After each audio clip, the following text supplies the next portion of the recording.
خسف خسف اور مسخ، زمین میں دھسا دیا جانا، پتھروں کی بارش، چہروں کو بدل دیا جانا، یہ تین کام ہوگا۔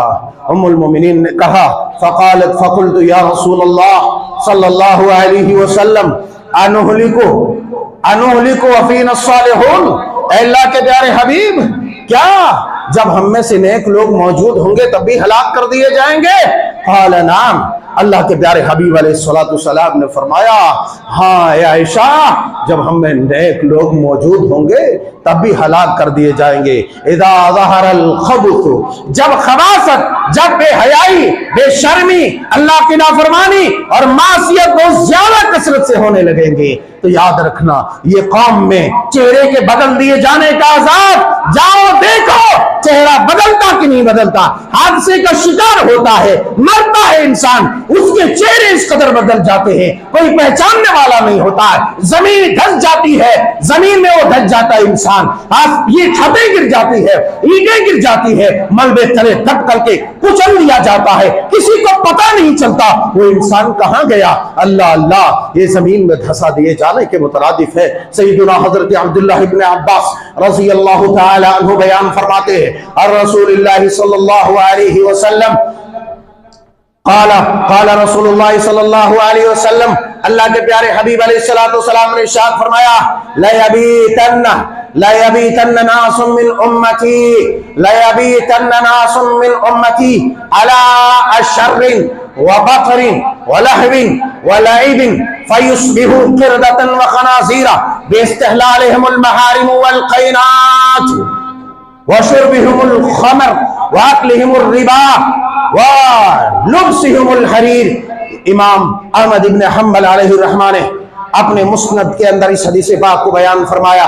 سیدنا حضرت عبداللہ ابن عباس بیان فرماتے ہیں سنو دنیا کو سب کچھ سمجھنے والوں، دنیا کی رنگینیوں میں مست مگن لوگوں، اے میرے نوجوانوں کی جماعت، خدا کی قسم یاد رکھو کہیں ایسا نہ ہو کہ ہماری بدعمالیاں، ہماری اس نوجوانی اور جوانی کے غلط استعمال سے اللہ تبارک و تعالیٰ کا قہر غضب آ جائے اور نیک لوگ اور باحیا بیٹیاں بھی تباہ ہو جائے، معصوموں کی جانیں چلی جائے۔ تم نے قدرت کی طاقت کو نہیں جانا، اللہ کی طاقت کو نہیں پہچانا۔ یاد رکھو خدا کی قسم، اللہ کے پیارے حبیب علیہ السلام بیان فرماتے ہیں لَيَبِيتَنَّ نَاسٌ مِّنْ أُمَّتِي عَلَىٰ شَرٍّ وَبَطَرٍ، میری امت کے کچھ لوگ رات گزاریں گے۔ کیسے رات گزاریں گے؟ کیسے ان کی راتیں ہوں گی؟ ان کی راتیں رنگین ہوں گی، وہ لہو و لعب میں مبتلا ہوں گے، وہ فخر و غرور میں چور ہوں گے، وہ کھیل تماشے میں مبتلا ہوں گے، وہ ناچ گانے میں مبتلا ہوں گے، اکر رہے ہوں گے۔ اللہ اللہ، کوئی مسئلہ ہوتا ہے، چھوٹا سا جشن ہوتا ہے اور چھوٹی سی خوشیاں ہمیں لاحق ہوتی ہے، ناچنے سے ہمیں موقع نہیں ملتا، بے حیائی کرنے سے ہمیں فرصت نہیں ملتی۔ اللہ اللہ، رب رسول نے یہ پیغام دیا، اے امت کے لوگوں ذرا ڈرو لَيَبِيتَنَّ نَاسٌ مِّنْ أُمَّتِي عَلَىٰ شَرٍّ، اے غرور کرنے والوں، اے تکبر کرنے والے برے لوگوں، وَبَطَرٍ، اے گھمنڈ میں چور لوگوں، وَلَهْوٍ وَلَعِبٍ، رات بھر لڈو کھیلنے والوں، رات بھر ناجائز کھیلوں میں عیاری اور مکاری میں وقت گزارنے والوں، رات بھر ناچنے والوں، سنو رب کے رسول فرماتے ہیں فَيُصْبِحُوا قِرْدَةً وَخَنَازِيرَ، ایسے لوگ جب سوئیں گے نا، ایسے لوگ رات میں، ایسے لوگ جو تماشوں میں مبتلا ہوں گے، شراب، کباب، جوا، کھیل تماشے، لہو و لعب، آپسی جو ہے مباحثے میں مبتلا ہوں گے، ان کا انجام کیا ہوگا؟ رب کے رسول نے یہ پیغام دیا، تمہاری بات غلط ہو سکتی ہے، میری بات غلط ہو سکتی ہے، دنیا کے بڑے سے بڑے سچے انسان جسے تم سچا سمجھتے ہو اس کی بات غلط ہو سکتی ہے، سرور کونین کی بات بالکل غلط نہیں ہو سکتی، بلکہ سب سے سچی بات اللہ اور اس کے رسول کی بات ہے۔ پیارے رسول فرماتے ہیں اے میری امت کے لوگوں، ایسی حرکت میں جب تم مبتلا ہوگے فَيُصْبِحُوا قِرْدَةً، تم بندر بنو گے، تم بندر بنو گے، وَخَنَازِيرَ، تم خنزیر بنو گے، تم سور بنو گے۔ ایسے لوگوں کو سور بنایا جائے گا، ایسے لوگوں کو بندر بنایا جائے گا۔ کس لیے بنایا جائے گا؟ بِاسْتِحْلَالِهِمُ الْمَحَارِمُ وَالْقَيْنَاتُ، اس لیے کہ اس نے اللہ تبارک و تعالیٰ کی حرام کی ہوئی چیزوں کو حلال کر دیا تھا. اللہ تبارک و تعالیٰ کے حرام کی ہوئی چیزوں کو بے لاگ اس طرح کرتا تھا جیسا کہ اس کے نزدیک وہ حلال ہو. آج زناکاریاں ہیں، بے حیائیاں ہیں، شراب خوریاں ہیں، جوا بازیاں اور دیگر خباثت کی کاموں ہیں. یہ تمام کے تمام کاموں کو انسان اس انداز میں کرتا ہے جیسا کہ اللہ تبارک و تعالیٰ نے اس کے حلال ہونے کی کوئی دلیل نکالی ہے. اللہ تبارک و تعالیٰ نے اس کے کرنے کا کوئی حکم دیا ہے. اللہ کے پیارے حبیب علیہ الصلوۃ والسلام نے فرمایا ایسے تمام کے تمام لوگ بندر اور سور بنا دیے جائیں گے. اس لیے حرام کام کے کرنے سے رک جاؤ، حرام کام کے کرنے سے رک جاؤ میرے اللہ کے پیارے بندو. اگر یہ ایسا رویہ رہا تو تمہیں زمین میں دھسنے سے کوئی نہیں بچا سکتا، تمہیں زمین میں درگور ہونے سے کوئی نہیں بچا سکتا، تمہارے اوپر یہ بلڈنگ گرنے سے کوئی نہیں بچا سکتا.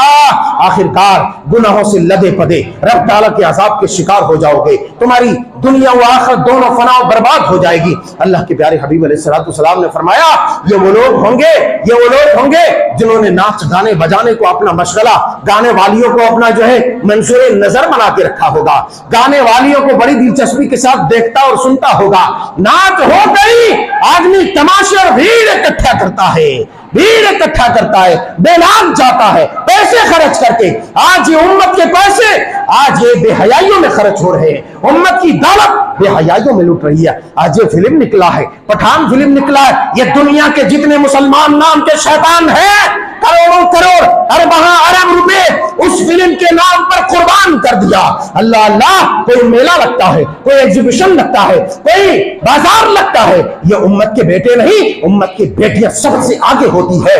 خدا کی قسم ایسی رپورٹیں آئی کہ مولوی صاحب رات کے 2 بجے جب راستے سے ہم نکلے پٹھان فلم دیکھ کر کے یہ مسلم بیٹیاں، یہ باحجاب بیٹیاں، یہ برقعے میں ملبوس بیٹیاں یہ فلم گھروں سے، سنیما گھروں سے فلم دیکھ کے نکلی اور راتوں رات جا رہی ہے جم گٹے میں. ارے اس امت کا کیا انجام ہوگا؟ اس امت پر عذاب الہی نہیں آوے تو اللہ تبارک و تعالیٰ کی رحمت برسے.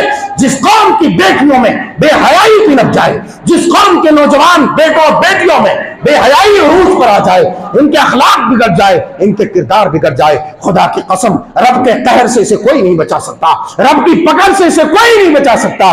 آج جا کے دیکھو امت کا خاصا اور خاصی خطیر رقم کہاں صرف ہو رہی. مدرسے والے چیخ رہے، مسجد والے پکار رہے ہیں، دینی فاؤنڈیشن والے، دینی کام کرنے والے پکار رہے ہیں، کوئی 10 روپے دینے کے لیے تیار نہیں. ایسی بے حیائیوں کی جگہ میں خرچ کرو، تمہاری نسلیں بے حیا ہوں گی، تمہاری نسلیں حرام خور اور چور ہوں گی، تمہاری نسلیں بے شرم ہوں گی. اور اس کی بے شرمی اور بے حیائی سے، اللہ کے عذاب میں مبتلا ہونے سے اور تم کو مبتلا کرنے سے کوئی بھی رہا نہیں کر سکتا.